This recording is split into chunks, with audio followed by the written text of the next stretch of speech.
Ameenda yule, ameenda na mahali mbaya.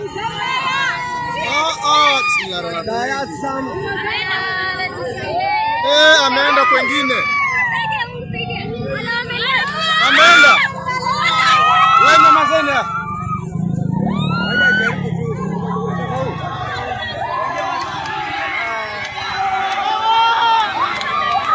La ilaha illallah.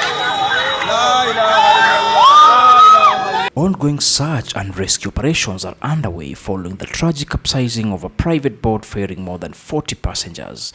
Witnesses state that the boat was transporting passengers across a flooded section of the route from Madogo to Garissa, where the incident occurred this evening.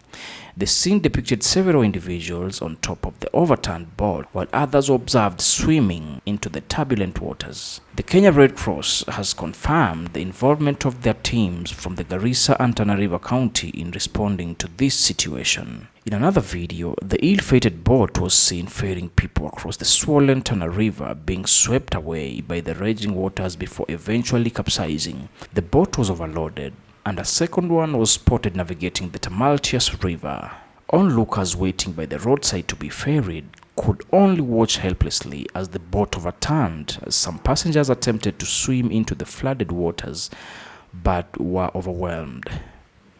The heavy rains across the country have caused the Tana River to overflow, leading to the flooding that has disrupted the Garissa-Nairobi highway at Madogo.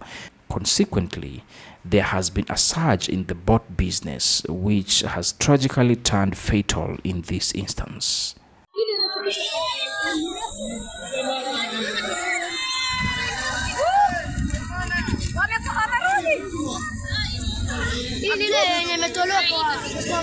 Mwambie ngoje wenzake. Wewe ngoje jamaa apite. Hoya. Anafunza nini? Ngoja huyo jamaa apite, acha huyo apite. Huyo ana nguvu, si ndio? Acha huyo ufuate.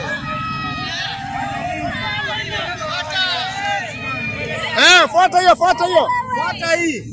Yule anamwambia ingie msitu wa Madogo. Hao manyota kapoto sana. Hawa ni wengi.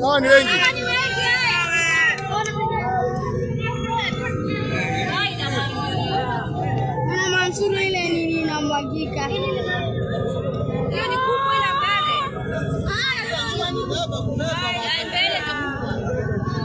Hawa ni makurutu. Ameenda yule, ameenda na mahali mbaya.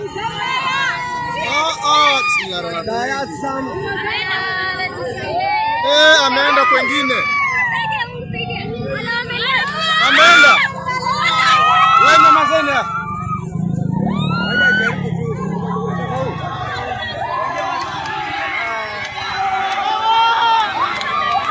La ilaha illallah.